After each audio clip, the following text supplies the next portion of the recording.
The moment he called my name, I knew something was off. It was the way he grinned, like a frat boy who'd just figured out how to work a corkscrew and thought he deserved a Nobel.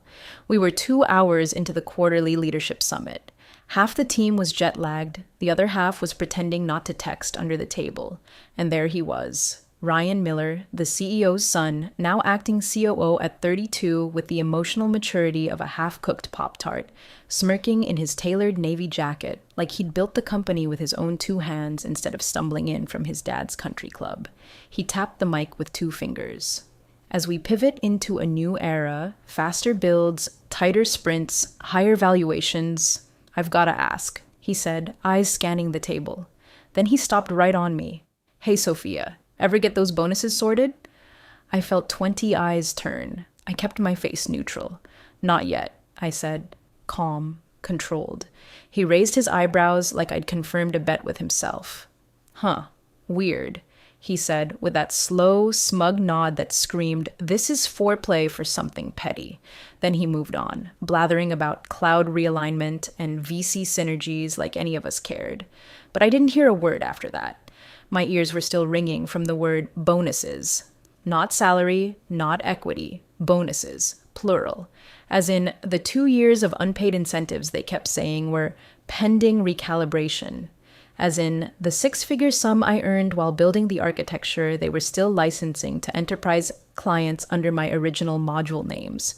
I reached into my laptop bag slowly, clicked the side button on my phone. The screen blinked red, recording. I angled it just right and let it sit in my lap, just in case. Oh, and if you're listening and enjoying this story, do us a solid, hit that subscribe button and tap like. It helps the team more than you know. Most folks don't realize how much it keeps this channel going. Thanks. Ryan moved on to some slide about hypermodular middleware platform, which was just corporate word salad for we're duct taping back-end fixes and hoping nobody sues.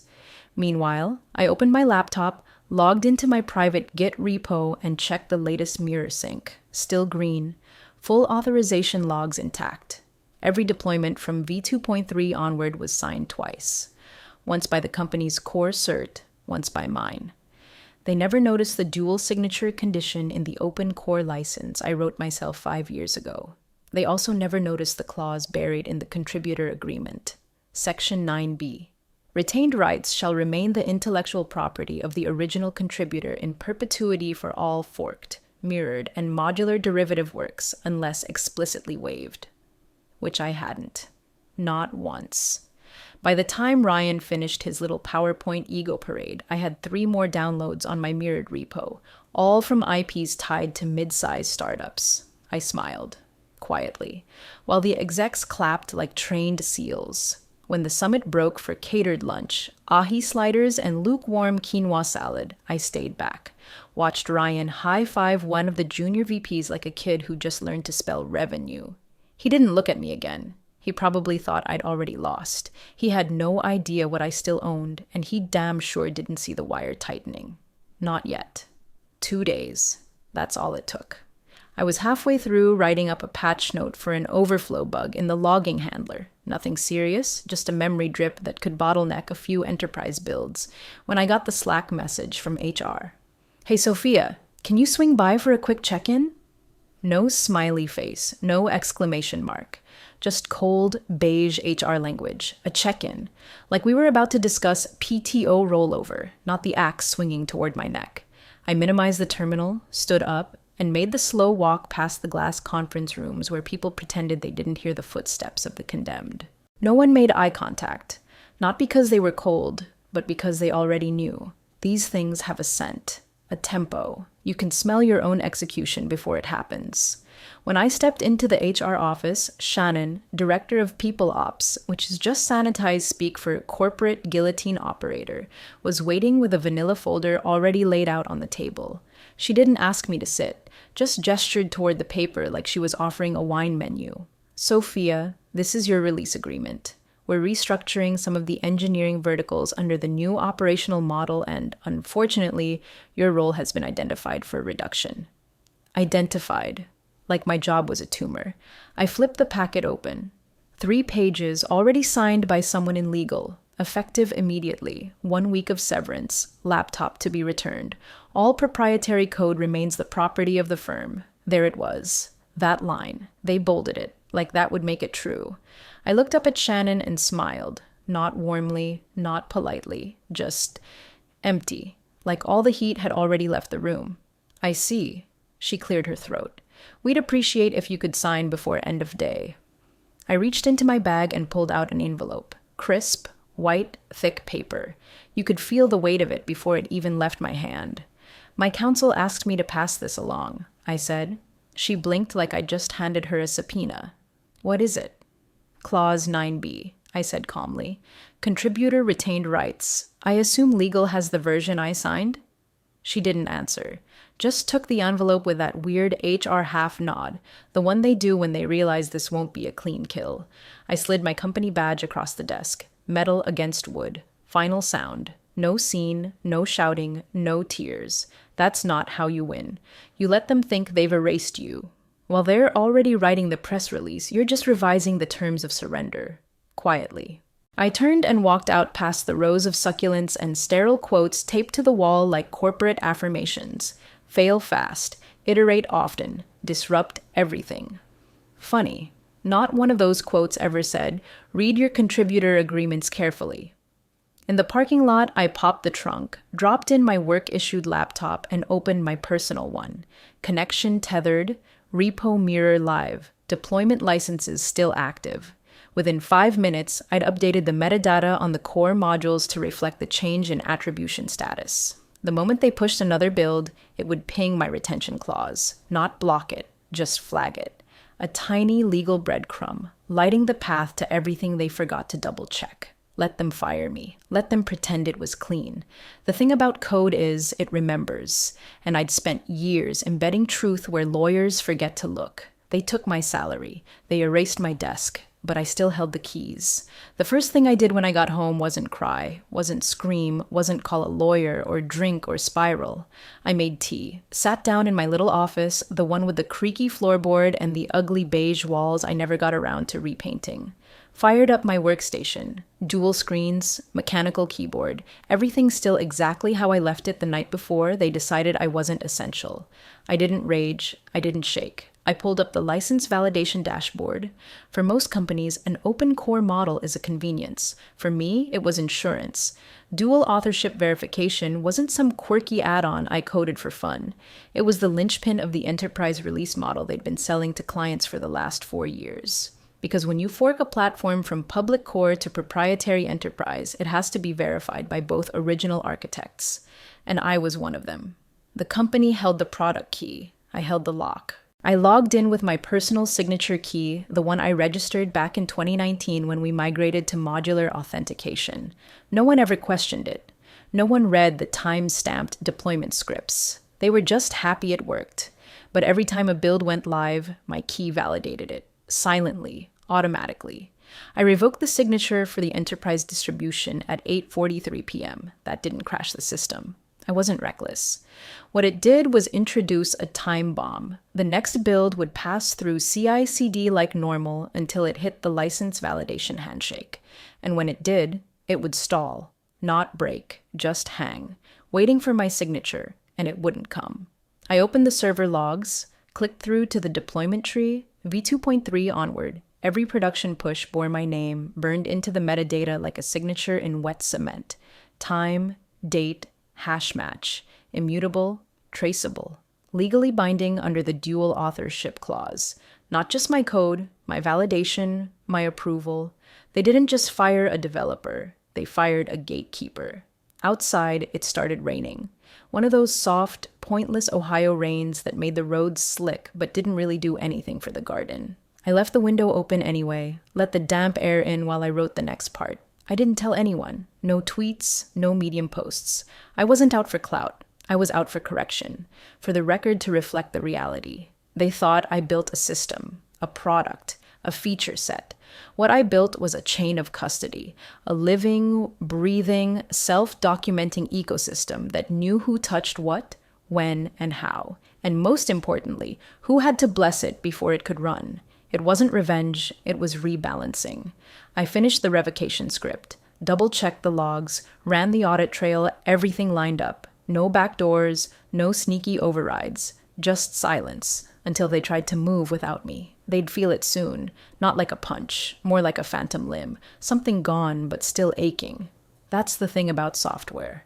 It doesn't care about ego, doesn't care about job titles. It just follows the logic you give it. And mine said I was still here, whether they liked it or not. I stayed quiet for 72 hours. No retaliation, no tweets, no Glassdoor reviews, no late-night rants with friends over boxed wine and bad takeout. Just observation.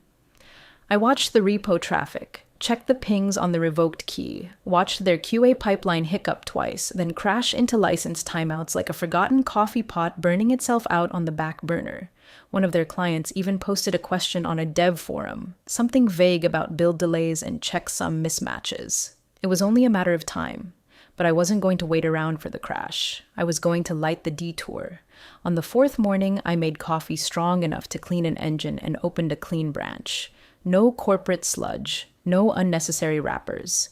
Just the architecture in its purest form, lean, optimized, elegantly documented.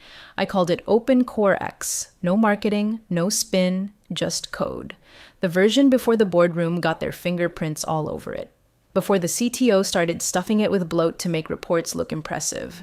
Before Ryan's idiot nephew insisted on modernizing with a JavaScript layer that looked like it was written during a Red Bull hallucination. I ran through the modules like I was restoring a classic car, stripped everything down, polished the logic, rewrote the docs line by line until it read like what it always should have been.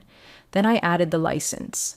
MIT-based, open, free to use, but with two conditions. Attribution must remain intact. Use is prohibited by any entity directly tied to my former employer unless written permission is granted by the original architect. Me. I didn't hide it. I put it right there at the top of the readme. Forked by original architect. Attribution mandatory, see line 7. And line 7? S. Marlowe. Code authorship and architectural lead, V2.0 plus. It felt like leaving my signature in wet concrete. I pushed the repo live under my own handle. No corporate wrapper, no NDA, just truth. Within an hour, it had 4 stars, 10 forks, a pull request from some startup out of Austin tweaking one of the pagination handlers. They added a comment at the bottom. Finally, a clean build that actually works. Bless you, whoever you are. I didn't reply.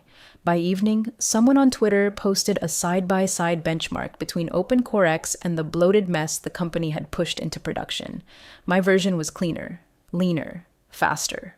One reply caught my eye. Looks like the real dev finally spoke. Not in anger, not in fire, in function. The best revenge writes itself in the comments. I let the thread grow. People debated the architecture, argued over build tools, asked questions I'd been waiting years to hear. Real questions. Not the performative garbage Ryan and his cronies lobbed at me during engagement meetings while they checked their phones and complimented each other's Rolexes. It wasn't viral. Not yet. But it was moving. No rage, no lawsuits, no press, just a shortcut. A better one, that didn't require anyone to go through them. And every fork, every clone, every starred repo that carried my name was one more reminder. They didn't silence me. They just freed me. It started as a trickle. A few small startups, scrappy, underfunded, desperate for something that wouldn't choke under pressure, began using OpenCoreX. They didn't ask permission. They didn't need to. That was the beauty of it. It was clean, tested, and free. All they had to do was keep my name where it belonged. They did. One posted a GitHub issue. Can't believe this isn't the official build. Another followed with a testimonial buried in a commit note. Switched from redacted enterprise version. OpenCoreX reduced our load times by 40%. Whoever you are, thank you. I didn't reply. Not out of arrogance, but clarity. The work spoke. It always had. It just needed the right stage. By week 2, a mid-tier e-commerce platform announced they were migrating their backend to OpenCoreX. Quietly. No fanfare. But I noticed their job posting. Seeking engineers with OpenCoreX familiarity. That's when I knew it was spreading. By week 3, it had traction. I got a message request from an engineer I used to mentor, Ben, from the old days before HR's dead-eyed puppet show started. He'd left the company 6 months ago. His message was simple. "Is this you?" I didn't answer. Just sent a thumbs up.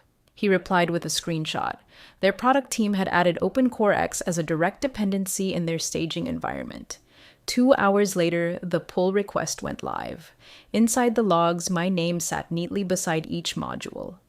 S. Marlowe, attribution preserved. Somewhere, a little corner of the internet had started rewriting the ledger, and I didn't have to lift a finger. Then came the podcast. I wasn't listening to it live. I don't even really follow that stuff anymore. But someone forwarded me a clip.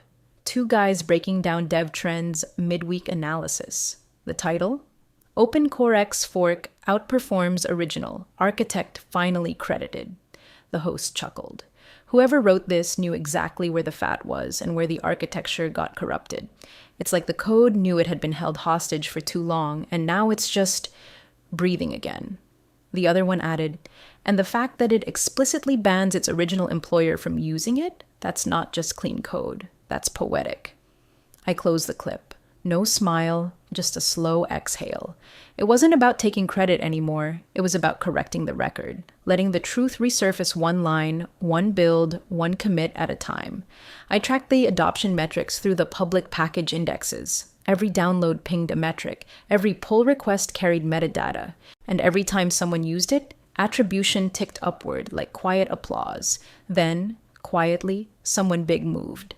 Not a press release, no loud pivot, just a change buried in the dependency tree of a Fortune 500's open changelog, a core migration, and there it was, OpenCoreX, right at the top. I checked the diffs. They didn't alter the license. They didn't strip the author credit. They knew better. I pictured Ryan reading those same logs, watching my name pop up in spaces he thought he'd walled off, places where people used to whisper about the product as if it were a miracle of engineering and never asked who built it. They were asking now. Not because I shouted, because I stayed standing while their version collapsed under its own vanity. Let them rebrand. Let them roll out v4.0 with their new modular AI enhancement layer. The real players were quietly unplugging their pipelines and switching to mine. I didn't need a mic. I had the commits. It happened on a Tuesday, which felt fitting. Tuesdays are when people try to force things, midweek energy, but not enough distance from the weekend to think clearly. The kind of day you'd try to sneak something past the system and hope no one notices. Ryan tried to push a build. Not personally, of course. He wouldn't know a git command if it showed up on a post-it in his protein powder. But someone under him, probably a junior dev pressured into salvaging his latest pivot, reintegrated OpenCoreX into their enterprise pipeline and stripped my name. They didn't fork it.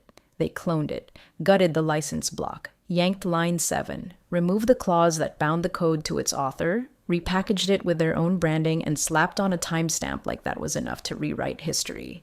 The thing is, this wasn't 2015. You don't get to do that quietly anymore. Every deployment handshake carried with it a signature verification, not just for version control, but for legal traceability.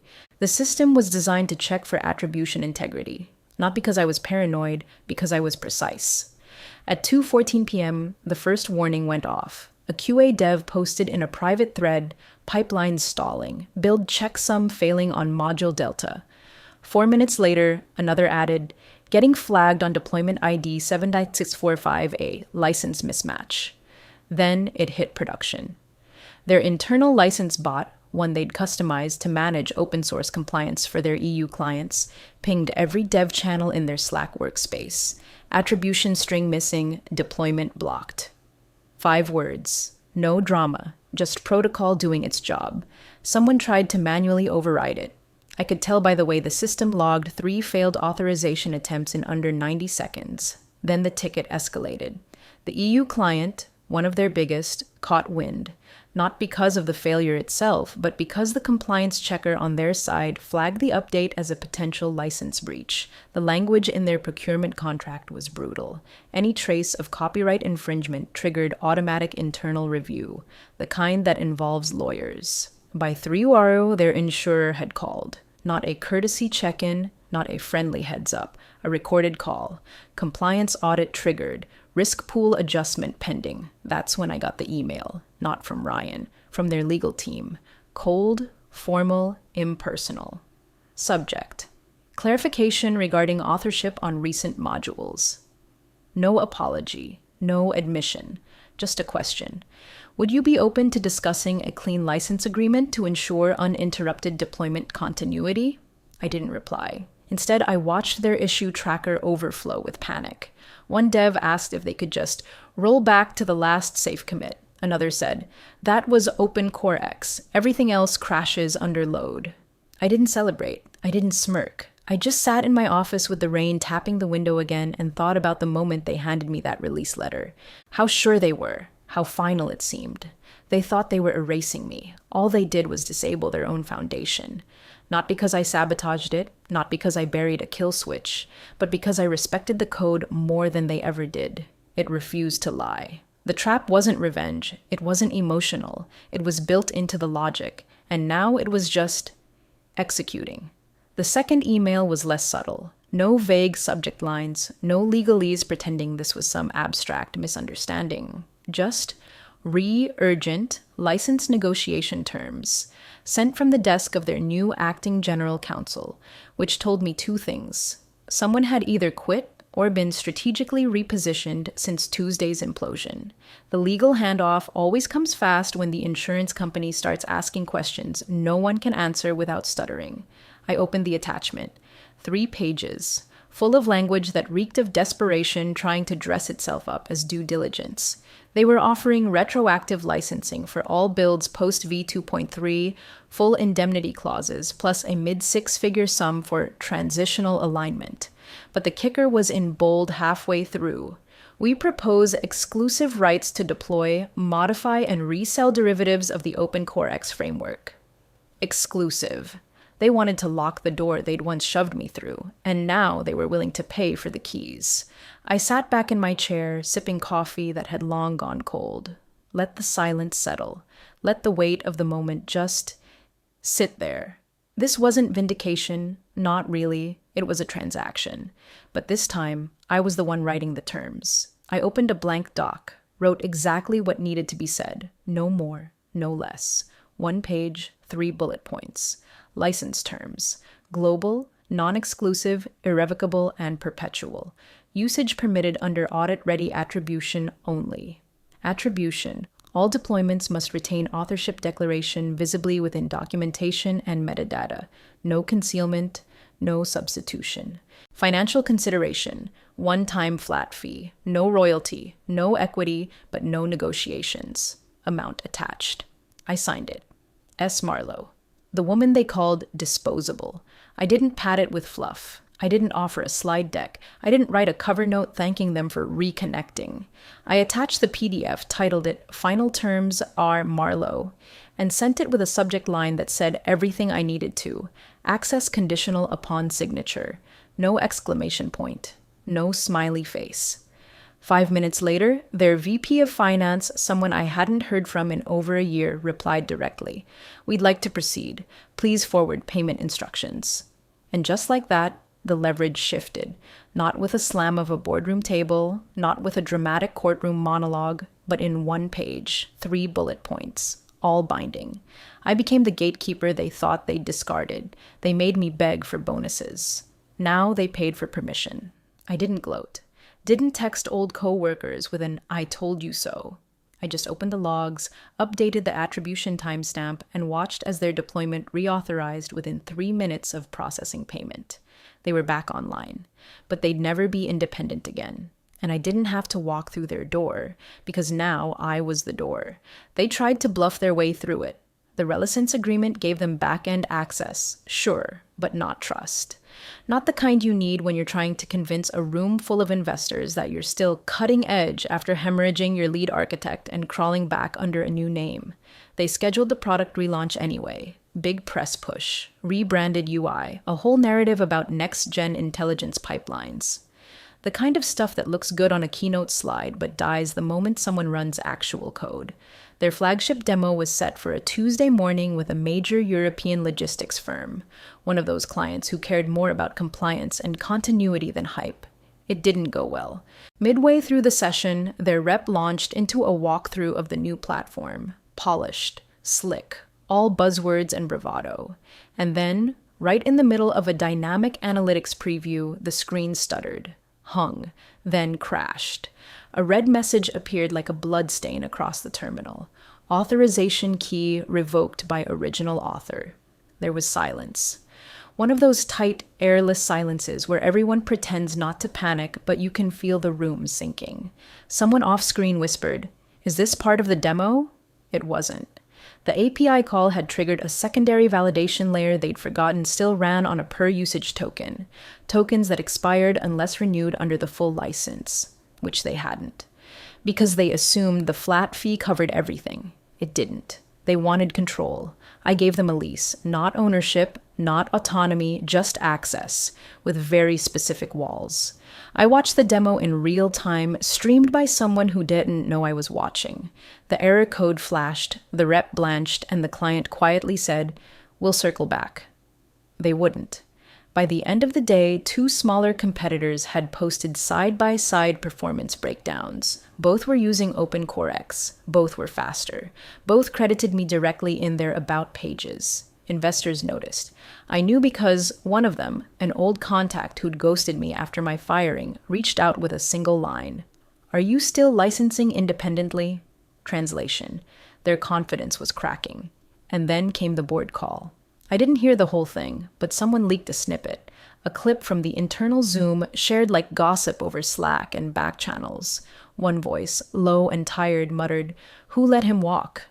They didn't even get my pronouns right. Didn't matter. What mattered was that the board finally saw it. The scaffolding they'd leaned on wasn't some faceless architecture team or trendy new CTO. It was me, the woman they fired, the name they scrubbed, the author they pretended never existed. I didn't celebrate, just opened the logs, verified the token had expired cleanly. No bugs, no drama. The system had done exactly what I built it to do, enforce attribution. I closed the laptop, let the silence return. It was never about bringing them down. It was about making sure the next time someone asked who built the foundation. They didn't hesitate to say my name. They signed on a Thursday. No announcement, no ceremony, just a quiet DocuSign notification in my inbox. All parties have completed execution. Attached was the updated contract. 4 pages. The first outlined licensing rights, expanded globally, irrevocable, and fully auditable. The second confirmed my authorship would be embedded permanently across all future builds, visible in both public documentation and private repositories. The third covered retroactive bonus compensation, adjusted for inflation and paid in a single wire transfer. The fourth? A clean clause, no contestation, no non-disparagement. They weren't buying silence. They were acknowledging truth. No stock options, no title, no ceremonial welcome back. I didn't want any of it. Titles come and go, stocks fluctuate, truth endures. The wire hit that afternoon. It wasn't about the number, though it was satisfying, just enough to feel surgical. Not a windfall, a correction. I didn't reply to the GC's closing note. "We appreciate your cooperation." There was nothing cooperative about it. Cooperation implies mutual interest. This was leverage, built line by line, module by module, while they were too busy polishing pitch decks to notice the foundation was alive and keeping score. I reopened the site they'd rebuilt, now live again after weeks of downtime and marketing damage control. It looked the same on the surface, sleek, modern, glossy, but I knew where to look. I opened the dev console, popped into the metadata, and found it instantly. Build, signature, S. Marlowe. Then I scrolled to the bottom corner of the landing page, beneath the legal links and cookie disclaimers. There, in quiet gray text, was the sentence that changed everything. Powered by S. Marlowe, original architect. Not founder, not consultant, architect. That word meant something. They could hire new devs, buy new code, rebrand 10 more times, but they couldn't erase the truth now. Not from the code base, not from the logs, not from the clients who now demanded the name behind the system before signing anything. I didn't gloat. I didn't post. I just watched the cursor blink, then close the window. They tried to cut me out. I versioned them out. Quietly. Permanently. They withheld 2 years of bonuses. I rewrote the ledger, with my name in every build.